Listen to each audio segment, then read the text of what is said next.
ছাত্রটি তখন সবে নবম শ্রেণীতে পড়ে। সে একদিন বন্ধুদের সাথে আচার্যদেবকে দর্শন করতে যায়। সকল বন্ধুরা প্রণাম নিবেদন করে ঘর থেকে বের হয়। এই ছাত্রটি শেষ দর্শনার্থী। সে প্রণাম করতে গেলে তাকে আচার্যদেব বলেন, তুমি আমার চিহ্নিত সন্তান, তোমার সঙ্গে আমার বহুদিনের সম্বন্ধ।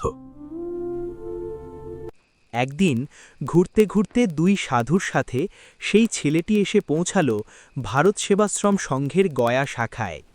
তীর্থযাত্রীদের দুপুরের প্রসাদ বিতরণের সময় এক স্বামীজি বললেন, সাধুদের সাথে এই ছোট ছেলেটি কষ্ট করে ঘুরতে পারবে না।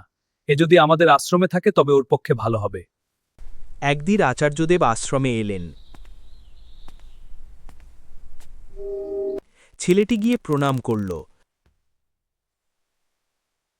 আচার্যদেব বললেন, তুই এখানে কতদিন এসেছিস? পথে বুঝি খুব কষ্ট পেয়েছিস? আচার্যদেব মহালয়ার দিন ৩ জন সেবককে সাধন দান করেন। ছেলেটি সেবার তা পেল না, মন ভেঙে গেল। সে ভাবল, আমি বাদ গেলাম, নিশ্চয়ই আমার কোনো যোগ্যতা নেই।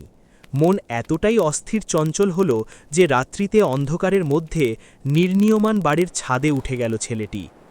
অস্থির অশান্ত মনে ভাবল আত্মহত্যা করবে।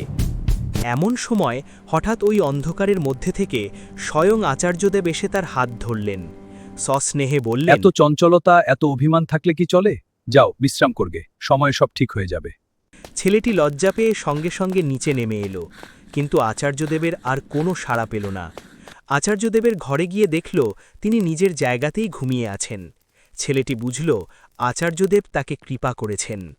যে ছেলেটির কথা এতক্ষণ বললাম তিনি হলেন ভারত সেবাশ্রম সংঘের ৬ষ্ঠতম সভাপতি শ্রীমৎ স্বামী ত্রিদিবানন্দজি মহারাজ।